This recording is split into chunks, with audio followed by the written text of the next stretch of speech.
Sales theory.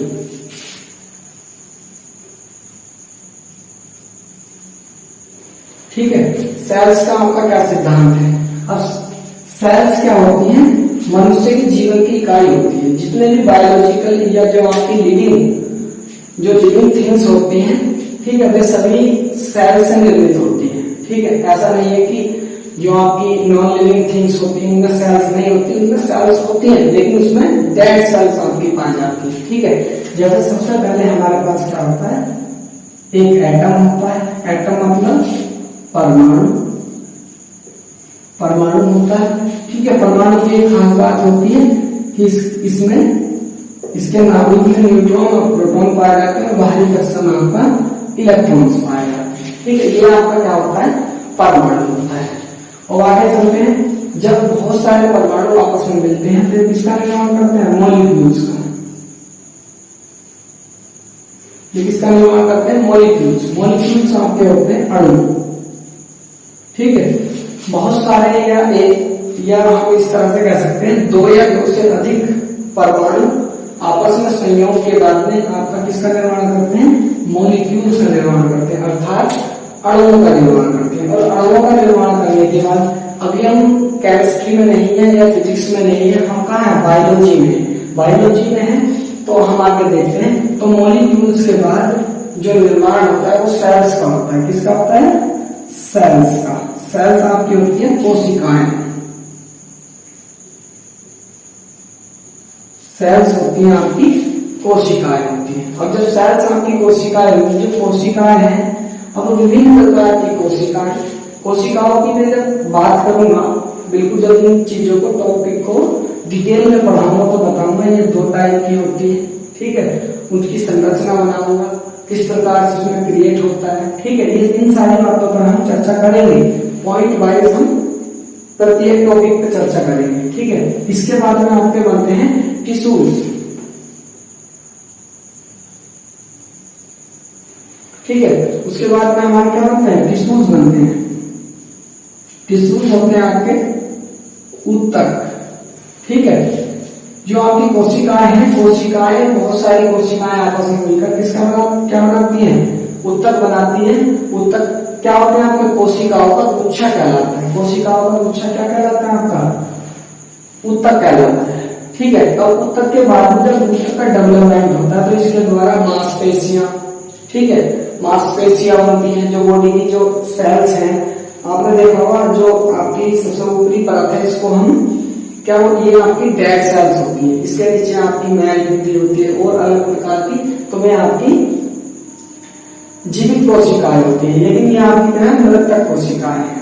ठीक है, अब टिश्यूज के बाद में आपका किसका निर्माण होता है, बॉडी का निर्माण होता है। अब बेसिकली बॉडी हमारा क्या होता है, शरीर है, ये आपकी एक प्रकार की बॉडी है। अब चाहे वो पेड़ पौधों की सेल्स हो, ठीक है, सेल्स आपकी जो एनिमल सेल्स होती है, एनिमल सेल्स अलग होती है, जो ह्यूमन सेल्स आपकी अलग होती है, और आपकी प्लांट सेल्स अलग है। ये डिफरेंट सेल्स होती है, ये अलग प्रकार की सेल्स होती हैं। ठीक है, और ये अलग प्रकार की सेल्स होती है। जब ये सेल्स देखो, जब अणुओं का निर्माण, जब परमाणुओं का निर्माण होगा, तब यहां से एक प्रकार की ऊर्जा क्रिएट होती है। यहां से भी क्या होती है, आपकी ऊर्जा।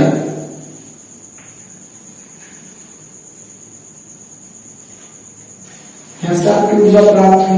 तो ये ऊर्जा और प्लस अणु मिलकर आपका मॉलिक्यूल्स बनाते हैं, और जब ये मॉलिक्यूल्स बनाते हैं तो यहां से भी आगे क्या निकलती है, एनर्जी निकलती है। तो इस एनर्जी, ये भी ऊर्जा कहाँ हो जाएगी, स्टोर रहेगी इसके साथ में। और जब ये मॉलिक्यूल्स हमारे अणु सेल्स का निर्माण करेंगे, कोशिकाओं का निर्माण करेंगे, तो यहां से भी आपकी एक प्रकार की एनर्जी क्रिएट होती है। यहां से भी आपकी एक प्रकार की एनर्जी क्रिएट होती है। ठीक है, ये एनर्जी एक मैग्नेटिक फील्ड टाइप क्रिएट हो जाती है। तो ये एनर्जी फिर ये टिश्यूज बनाएंगी, तो इसके साथ में क्या होगा, कई प्रकार की आपकी एनर्जी उत्पन्न होंगी।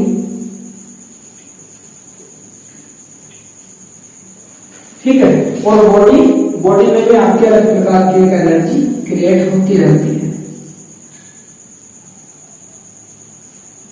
ठीक है, तो ये इस तरह से एनर्जी क्रिएट होने के बाद में ये जो एनर्जी क्रिएट हुई, ठीक है, ये बॉडी का संचालन करती है। और इस एनर्जी को अगर जो हम टोटल एनर्जी को स्टोर कर लेते हैं तो ये मनुष्य की जो सेल्स होती है उनमें इकट्ठा हो जाती है। ये किसको क्रिएट कर देती है? आपकी साउल को। ये किसको क्रिएट करती है? साउल। यानी कि साउल मनुष्य के शरीर की क्या होती है? टोटल एनर्जी है।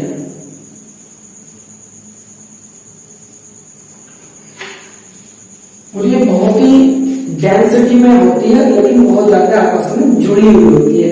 तो यही आपका ये इस प्रकार की एनर्जी है। आपके पास क्या है? एक प्रकार का इंजन है। आपके पास क्या है? इंजन है। लेकिन इंजन में जब तक आप एनर्जी या किसी भी प्रकार की एनर्जी को उसमें नहीं स्टोर करेंगे तो ये आपका चलेगा नहीं। ठीक है, उसी प्रकार से जो एनर्जी स्टोर होती है आपकी बॉडी का निर्माण हुआ, तो उसी एनर्जी को हमने क्या बोल दिया? साउल बोल दिया।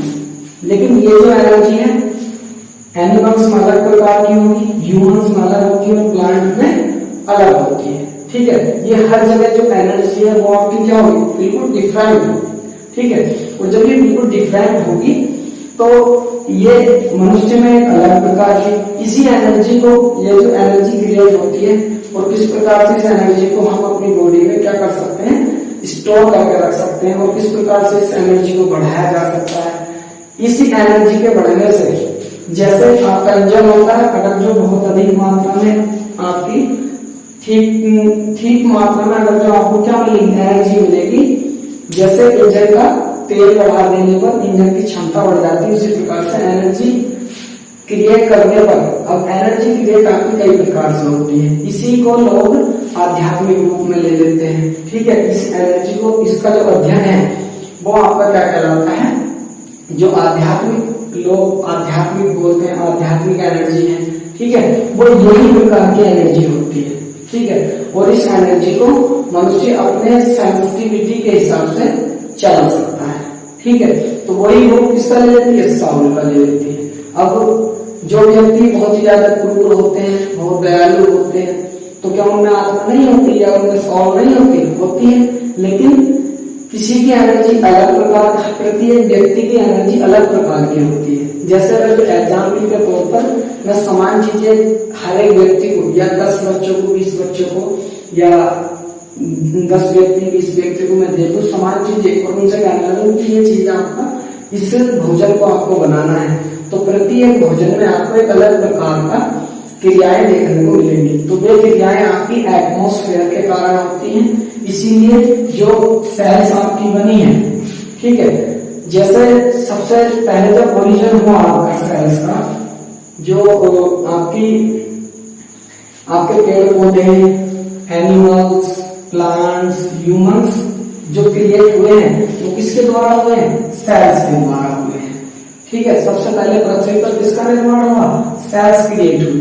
सेल्स की बहुत बड़ी एक वो होती है, उसमें डीएनए होता है, प्लाज्मा होता है, मेम्ब्रेन होती है, प्लाज्मा मेम्ब्रेन होती है। ठीक है, आपका डीएनए भी होता है और उसमें एक माइक्रोबायोमिया भी होता है। ठीक है, इस प्रकार से वो एनर्जी को क्या करता है? रिफ्लेक्ट करता रहता है। ठीक है, तो वो सेल्स जब आपस में जुड़ती है तो बहुत सारे माइक्रोबायोमिया बॉडी में होते हैं, बहुत सारे डीएनए के अणु मिलकर एक नए प्रकार के अणु बन जाते हैं। ठीक है, तो उनमें अलग प्रकार की सेल्सों का निर्माण होता है। डीएनए भी एक प्रकार की क्या है? सेल्स है। डीएनए से जैसे आपका जो राइबोसोम्स होते हैं, आरएनए है, डीएनए है, ये निर्माण करते हैं किसका? शुक्राणु वगैरह का जो निर्माण करते हैं, जो अभी हमने पहले लिखा था भ्रूण जनन जब हमने लिखा था। और यही आपके एक जो न्यूरॉन्स होते हैं, न्यूरॉन्स, ठीक है, जो बॉडी में क्या होते हैं? जो संवेदी अंग होते हैं, जो संवेदनाएं होती है किसके द्वारा बॉडी में रिड्यूस होती है या जो सर्कुलेट होता है वो किसके द्वारा होता है? न्यूरॉन्स के द्वारा होता है। तो न्यूरॉन्स हमारी एक प्रकार की क्या है? न्यूरॉन्स हमारे बॉडी में ये डीएनए वगैरह से ही आपके न्यूरॉन्स का क्रिएट होता है। ठीक है, ये बहुत ही और ये एकदम से ऐसा नहीं कि कोई भी व्यक्ति न्यूरॉन्स को क्रिएट कर सकता है, ये नहीं हो सकते ऐसे। ठीक है, ये एक प्रॉपर वातावरण की हमें आवश्यकता होती है न्यूरॉन्स क्रिएट करने के लिए।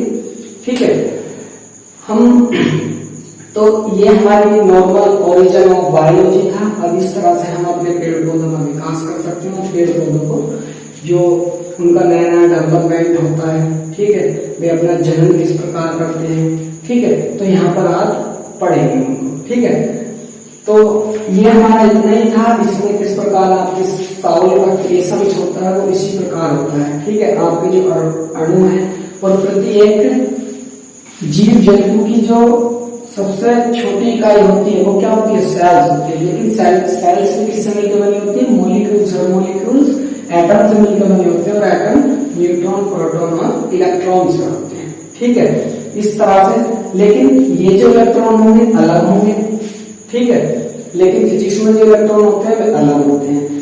मेरे कहने का तात्पर्य समझो, ऐसा नहीं कि इलेक्ट्रॉन वे अलग होते हैं, अलग नहीं होते। लेकिन जैसे एक आपके पास Fe होता है ना, आयरन है, तो आयरन एक तो आपका आयरन होता है जिससे आप चीजें क्रिएट करते हैं। लेकिन एक आयरन आपका क्या होता है, एक आयरन आपका हीमोग्लोबिन वाला होता है जो आपकी बॉडी में होता है। जैसे पलके में सबसे अधिक मात्रा में आपका Fe या आयरन पाया जाता है, सेब में पाया जाता है, तो सेब में लोहा थोड़ी पाया जाता है। तो ये वाले जो इलेक्ट्रॉन्स होते हैं ये थोड़े डिफरेंट होते हैं। ठीक है, और जो आपके इस्पात वाला जो लोहा होता है, ठीक है नहीं, जो आपका लोहा है इसमें इलेक्ट्रॉन्स आपके डिफरेंट प्रकार के होंगे। ठीक है, इसी प्रकार से आपकी चीजें क्या होंगी, डिफरेंट आपको देखने को मिलती है। ठीक है, ये आपका ओरिजिन ऑफ बायोलॉजी था। अब बायोलॉजी से रिलेटेड हम कुछ बातों पर चर्चा करेंगे। जैसे देखते हैं हम,